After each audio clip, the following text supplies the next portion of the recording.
everyone and welcome ulit sa another episode ng Aling Oday's Kitchen. Gagawa tayo ngayon ng special puto with kalabasa. And here are the following ingredients.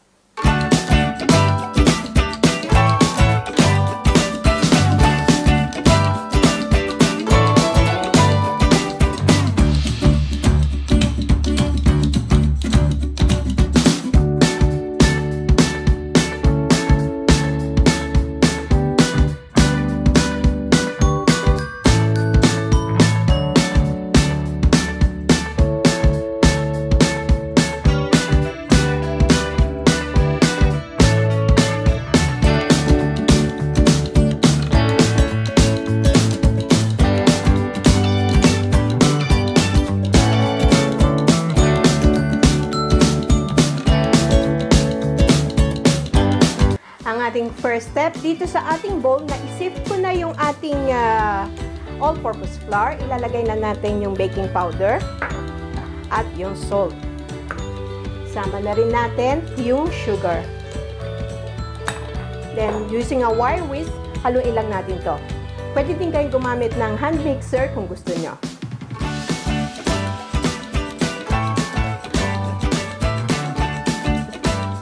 Once well mixed na ang ating dry ingredients, ilalagay na natin yung tubig, yung ating evaporated milk,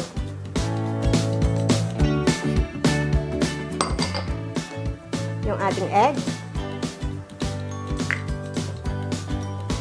at yung ating melted butter. I-whisk lang natin to hanggang maging smooth and lump-free.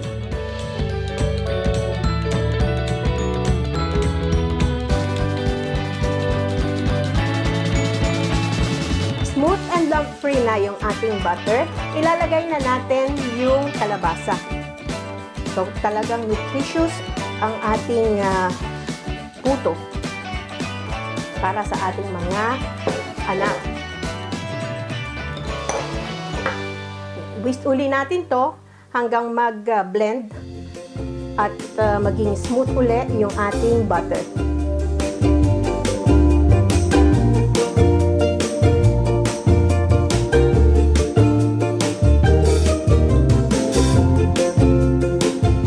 Ayan, smooth na yung ating butter. Isasalin ko lang sa jug para mas madali siyang isalin dito sa ating hulmahan. Itong ating hulmahan, ibabrush natin ng melted butter or oil. At this point, nagpapainit na ako ng tubig dun sa pan ng ating steamer. Ready na yung ating hulmahan. Isasalin na natin yung puto mixture. Mga 3/4 lang or 3/4 lang ng ating hulmahan. Kasi aalsa pa ito.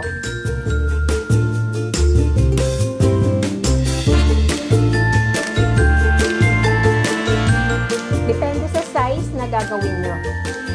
Ang ganda ng kulay ng ating butter. Talagang dilaw na dilaw siya dahil doon sa ating kalabasa. Isang way para makakain ng gulay yung ating mga anak. Through dessert like this.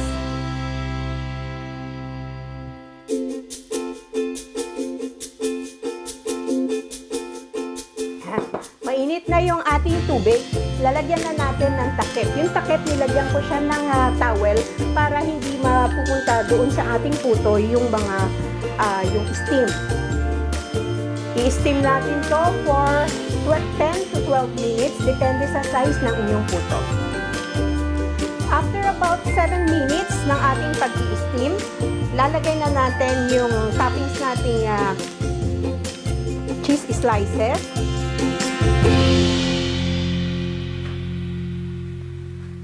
Yan, para hindi siya, firm na siya, para hindi mapupunta sa ilalim yung ating toppings. Kailangan naka-steam na siya at na-firm up na siya bago natin ilagay. Maglalagay din ako ng salted egg. Depende sa inyo kung anong toppings ang gusto nyo ilagay.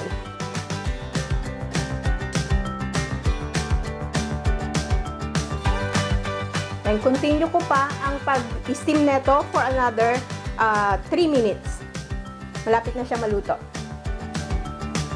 Kasi maliliit lang at manipis lang yung ginawa natin. Takpan uli natin. After a total of 10 minutes ng pag-i-steam, ready na yung ating puto. Kuwalan tayo ng stick, tusukin natin sa gitna. When the stick comes out clean, luto na ito.